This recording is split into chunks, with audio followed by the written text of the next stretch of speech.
Kyle Klingman with Track Wrestling. We're going to Colorado Springs, Colorado. Whitney Conder is a 5-time world team member, 6-time U.S. Open champion, and 2007 junior world champion. How are you, Whitney? I'm good. How are you? Doing good. And you, I didn't even mention this, you're with the WCAP program. Explain what that is. I know a little bit, but explain more about what the WCAP program is and what it does for you. The World Class Athlete Program, or WCAP for short, is a program in the military that's meant for soldier athletes that are trying to make world and Olympic teams, not just with wrestling, but with so many other sports. I mean, you have boxing, modern pentathlon, track and field, bobsled. Basically, most of your Olympic sports that you're going to have there. I mean, we do have rugby as well. So, I mean, like, there's a lot of sports there that a lot of people don't know about. That program, it's really been a blessing in my life because it's been there for me, and it's helped me to be able to finish school, be able to buy a home and buy my own car, and also be able to train and prepare for whatever I need so that I can try and be an Olympic medalist or a world medalist. And the program's got some of the best coaches and some of the best training partners in the world that you could possibly have. And it's really like a family to me because, I mean, while we're in the program, we're always there for each other. We're always making sure that everybody has what they need and whatever else that they could possibly think about needing. And, I mean, it's been a great thing for me for sure. I mean, I went back to school after a while. I took off, and then I decided that I wanted to go back to school. And then after that, they made sure that there was my schooling was paid for. If I needed any help in schooling, I could get anything through the military or whatever like that, and the military pays for the schooling. And you can go back for your master's or your bachelor's or whatever that you want for schooling, and the military helps you take care of that. But it's also while you're able to do the sport that you love and be able to try and make that world or Olympic team. So, I mean, it's definitely one of the most amazing programs that I've ever known about. When did that become on your radar? When did you first find out about it and decide to go that route? I found out about the program when I was about 20, probably, but I joined the program about 3 years later. And they want you all in on athletics. I mean, of course, you said you have other obligations, but that's what they want. They want you to make world and Olympic teams. Yeah, so your main focus while you're there is to make world and Olympic teams. We do have athletes that leave and go back to other units and stuff like that and do their jobs and everything like that. In the military right now, I'm a military police officer. So after I'm done wrestling or whatever, I could go back to being a military police officer and then start going to other military schools and kind of keep going in the military, or figure something else out that I want to do in the military, maybe change up my job or something like that. I mean, there's so many different options with the military and also with the World Class Athlete Program. How does the relationship work with WCAT being in Colorado Springs, and then of course USA Wrestling is housed there? Do you feel like you can go over, pre-COVID, you can go over and train at the OTC just as easily as you can at WCAP?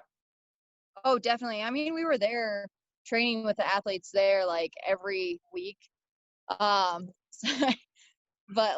it was we could be there for a week or 2 weeks straight, but it was all just as we were there.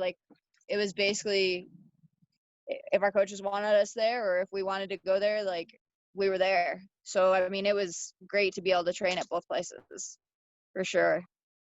What are the facilities like there at WCAP? We have basically anything that you would need. We have saunas, we have wrestling mats, we have weights, treadmills, everything. It literally has everything that you could possibly need for a facility. And do you feel like you have enough training partners there to keep you sharp and where you need? Definitely. I mean, we don't just train with the women, we train with the men as well. So, I mean, we have the best of both worlds in all honesty, because we get to train with both and find ways to make ourselves better wrestlers and be able to basically develop ourselves, not just like on the mat, but off the mat, like training with our guys. Cause I mean, like when we're out on our runs or lifting or whatever, we're lifting and running right next to them. And so like they push us just as much as we push them. So it's great. You were a two-time state place winner in Washington in the boys state tournament. Was that a big deal when you were doing it at the time? I mean, yeah, it was definitely a big deal, especially like then, because I mean, they hadn't had any girls place in the state of Washington until that year. And now, for looking back at women's wrestling, like there's so many women there now that it's crazy. Like I think the last time I knew I know they have their own state tournament, but they had over like 2,000 girl wrestlers in the state alone, at least. What was that like to be part of the pioneering efforts there in Washington? I mean, it was definitely an amazing thing. Not everybody liked it. I mean, it has it has its faults. It had its greatnesses too. But I mean, like, it all depended on what was going on at the time. I mean, I had a lot of people that supported me, but then I had a lot of people that didn't agree with me being a wrestler in in the boys sport. Like, they felt that I didn't belong there. I had people that would tell me to get back in the kitchen, go make me a sandwich, or like, are you sure you're a girl? um so many different things. But then I also had some amazing support from people. Like, I had families that like I still keep in contact with, and like people that I still like talk to from back home, that they were all very supportive when I wrestled. Like, even if I wrestled against their sons, like they still like would support me and were always wanting to make sure like how I was doing in my career. Like, there's some of them that even still follow me to this day, which is crazy. How do you compartmentalize that when the naysayers come out and they are negative about you being in wrestling? Does that give you a blow? Do you take that okay? What's your mental process to get through that? Like, my process to get through it really was just, you can say what you want, but I'm not leaving. And this is a sport that I love, and it's a sport that everyone can do. And it's truly a sport that everyone can learn from. And no matter what someone says in that, it just, wrestling for me was literally a saving grace. Like, it made me feel that I was enough. It made me feel that like I could do anything in my life. And it truly shows me that no matter what someone says or does, you can always achieve great things. Like, you don't always have to like look at your accomplishments compared to someone else's. Like, you look at your accomplishments compared to yourself, and seeing what you've done just as yourself, and keep going from there and just keep building, because you are always seeing a success the more that you actually compare yourself to yourself, and rather than comparing yourself to somebody else, because it literally can drag you down or make it so that you're not having those same strides as you would if you're really focused on, okay, like I can make myself better at this, or I can make myself stronger with this, and just keep preparing myself for the future. And when people would say like I didn't belong there, that it wasn't a place for me, like I would look at them, and like I literally had a dad come up to me and he's like, are you sure you're a girl? And I was like, yeah, last time I checked, would you like to find a doctor and find out? Like, he definitely didn't like my answer. But, like, in my mind, I was just like, I mean, you want to say something, I'll say something back, but I'm not going anywhere. So good luck on trying to make me leave. Did you feel like you weren't enough before wrestling? I mean, there was like a lot of things that just like as a kid, like I always had like a little bit of a learning disability. I had some problems like growing up, just where like I've always been very hard on myself, and so it's like I've always been someone that overthinks things, overreacts to certain things, to thinking that I didn't do well enough. And like even to this day, like I still like I expect like a certain thing from myself, and like expect like a certain percentage basically of myself on like schoolwork or whatever I'm doing. And so like I'm very hard on that. And so it's like for me it made me think, okay, well, even if I'm that hard on myself, like I know I can do better. I know I can always perform and become better each day. So it kind of makes me like think of, I know I'm enough. I know I can do better, and like I can accomplish so many great things, not just in the sport but outside of the sport because of the sport. Have you been able to get over some of those overthinking as you've gotten older? Oh, definitely. I mean, like it's still there, but it's not like as bad as it used to be. What kind of I things? mean, I've definitely gotten help with working with like sports psychs and working with different coaches and being able to talk to my coaches and find out what works for me, but also like what may work for me may not always work for somebody else. When did you know that you wanted to continue on after high school? You've been with it a long time. You're in your early 30s, but you've made a career out of this. Did you know right away you wanted to make it a career?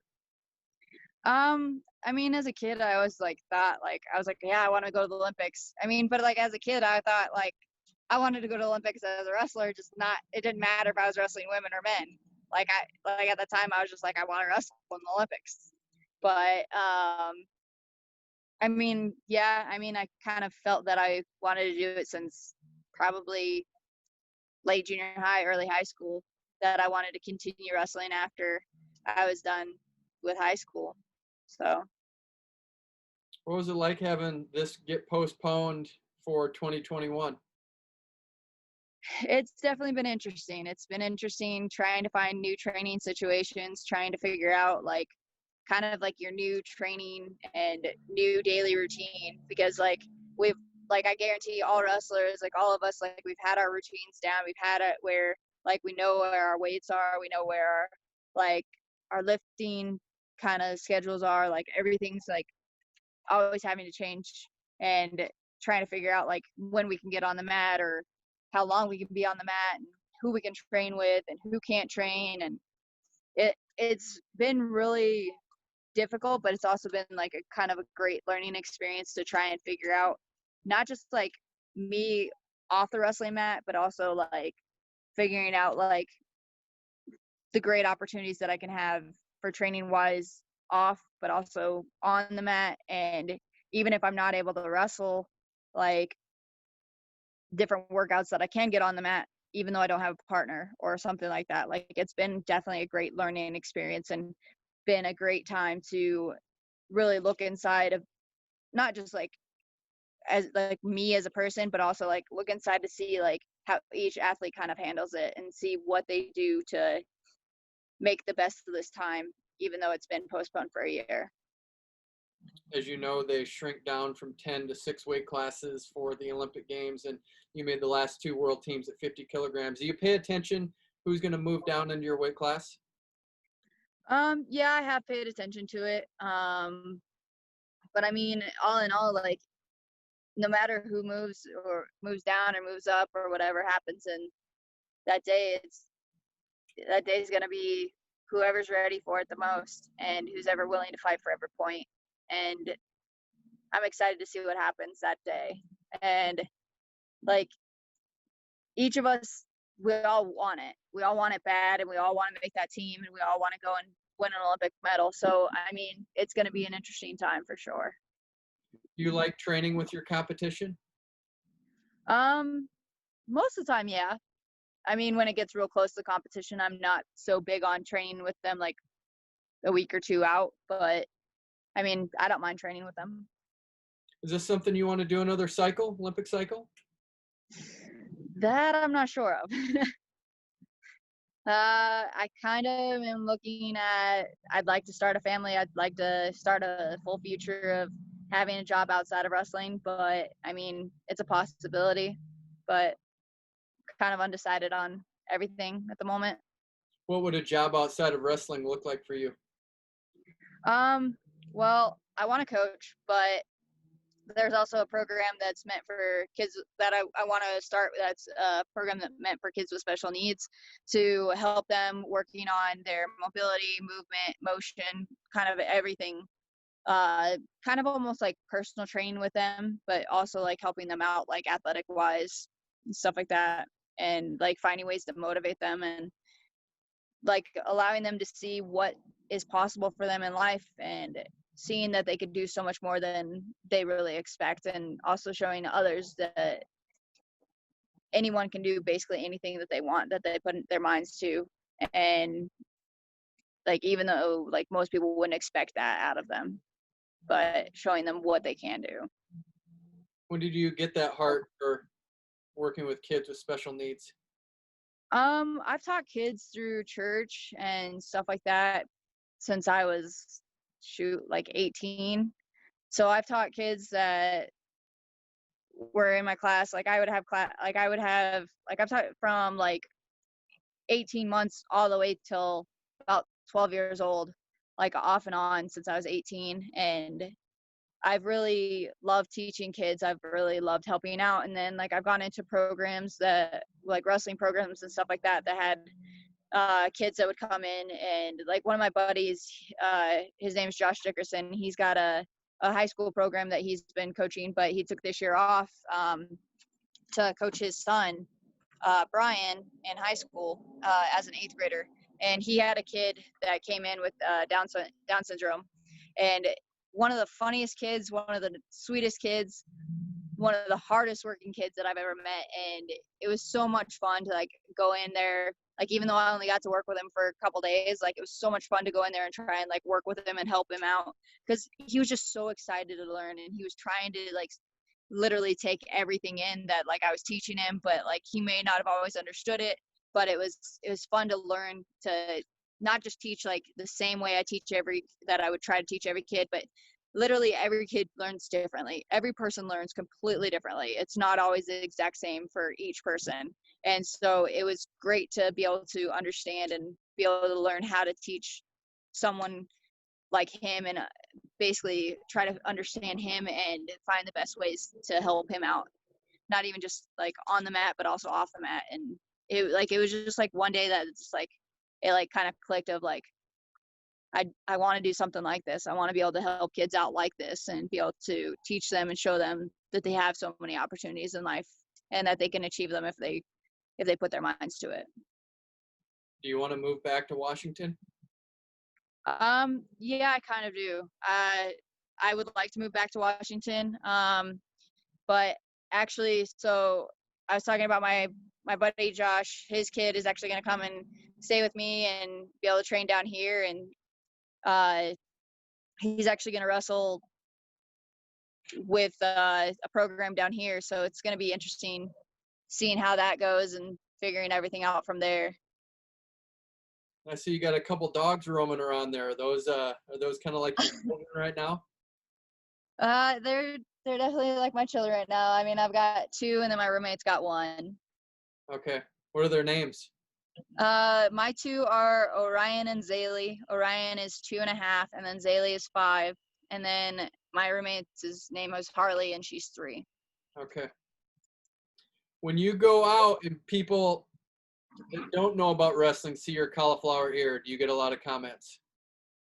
Not usually. Most people don't notice it. I mean, I've had people notice it. Like when I first came into the military, I had the drill sergeants would notice it, which was kind of funny because I had one come up to me and he's like, "Are you a fighter or are you a wrestler?" And I was like, "Wrestler, drill sergeant." And he's like, "Oh, so you think you're a badass?" And I was like, "Yes, drill sergeant." He's like, "Good. Keep that mindset. I better see that the whole time through." And I'm like, "Okay."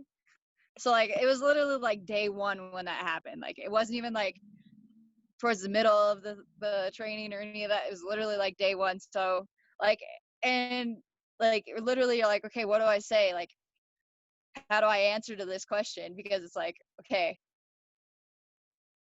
do I want them to think I'm cocky? Do I want them to think I'm a wimp? Like, got to figure out the best way to answer it. So I'm just like, screw it. Yeah, I guess I'll have to stand out. I don't know. But I mean, it like some people will notice it. I've had some people like look at my ear and they're like, "Does it hurt?" I'm like, "When you first get it, yeah." And I was like, "It's hard as a rock. It ain't going anywhere now." And like people are like, "Can I touch it?" I'm like, "Yeah, sure." So like I've had people like come up and like squeeze my ear and like just try to understand like what happened to my ear. And I'm like, "Well, I wrestle and you're breaking the cartilage in your ear and it fills up with blood, but it's also trying to rebuild cartilage." And they're like, "Okay." And then like I have had people like is it contagious? I'm like, no, it's not contagious. Like, I've had some funny questions, but I mean, a lot of times most people don't notice it. You mentioned mixed martial arts. Would you ever think about doing that? Um, I mean, I've thought about it. My brother would be 100% for it if I did. Um, I don't think I don't think that's really my future, but it's I don't know. You never know. Something's always possible. With COVID right now, what is it like out there in the Springs as far as trying to train? Is there a lot of stipulations on how you can go about training day to day? Um, I mean, yeah. I mean, there is a lot of restrictions at times. Because I mean, here in Colorado, anywhere you go, like any public place, you have to have your mask on. And so, like, I know with where a lot of the girls for USA Wrestling are training out here in the Springs, they have to go through a process where they have to get tested for it, and then when they go into the facility, they have to be wearing their mask at first and have it when they're putting on their shoes and stuff like that. And then they go and like train on the mat, but then they'll have it where they're staying like with the same group of people for a while, and then they can probably switch it up. Um, at WCAP, I mean, we've been training a lot, like we'll train inside and outside. So we've had a lot of like different like mixed practices, I guess you could say, of trying to like mix it up and change it up all the time, to where we have it where you're lifting, but you're also running, you're doing sled pull, sled push, dummy throws, like basically like anything that you possibly could think of, we're basically doing for our training. And like it's some of the best training, some of the hardest training, but it's definitely been great doing all those. But I mean, it's definitely difficult because like you have to figure out the best way to train, and then you also have to find ways to get what you would need for trying to get back on the mat and trying to get closer to getting more mat practices happening.